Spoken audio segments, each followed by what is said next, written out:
Bonjour, ici Vincent Bouvet du blog initiation-photo.com.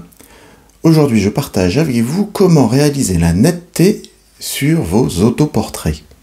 Alors, premier point, que ce soit en portrait ou en autoportrait, ou faire la mise au point. Donc, dans 99% des cas, vous allez faire la mise au point sur les yeux. Et quand vous êtes légèrement de profil comme ça, la mise au point sera sur l'œil le plus proche. Et par contre, dans 1% des cas, vous allez faire la mise au point sur un détail du visage, tel que la bouche, le nez, une oreille, une mèche de cheveux, quelque chose que vous voulez mettre en avant. Ça, c'est la partie créative aussi de vos possibilités. Alors, dans le cadre d'un autoportrait, quelle est la spécificité? La première, c'est que vous allez réaliser une photo de vous, vous-même. De ce fait-là, vous n'allez pas pouvoir manipuler l'appareil photo en même temps que vous allez poser. Pour ce faire, il va falloir préparer l'intégralité des réglages et déclencher avec le retardateur ou un déclenchement distant.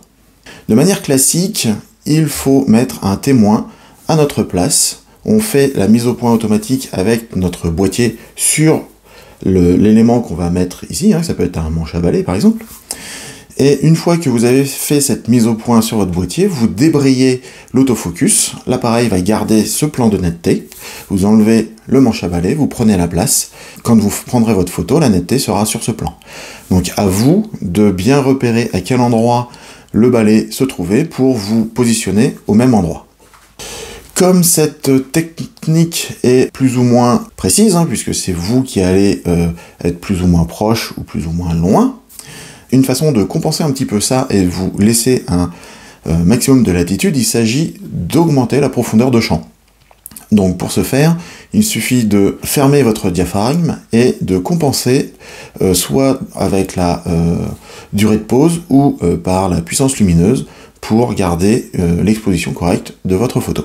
La dernière possibilité est disponible sur les derniers boîtiers qui ont de plus en plus de technologie et notamment celle de reconnaissance des visages. Donc si vous êtes le repossesseur d'un appareil de ce type-là, l'appareil va reconnaître votre visage et va automatiquement faire la mise au point sur vos yeux. Toutes ces techniques ne sont pas fiables à 100%. Et l'une des bonnes manières pour augmenter vos chances est de réaliser plusieurs photos. L'une façon classique de réaliser ça sans être constamment en train de bouger et de revenir se positionner et de réarmer votre appareil, de regarder, c'est de déclencher votre appareil photo en mode timelapse. C'est-à-dire qu'il va prendre une photo toutes les 2 secondes, le temps que vous définissez, et à chaque fois vous aurez le temps d'ajuster, de vous reculer, vous avancer, tourner un petit peu, prendre une autre pause, et ça autant de fois que l'appareil va rester dans ce mode-là.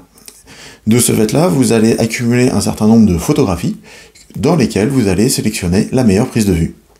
Donc si vous avez aimé cette vidéo, je vous invite à cliquer sur le pouce vers le haut, à vous abonner à la chaîne YouTube et surtout d'activer la petite cloche pour être averti de chaque nouvelle parution.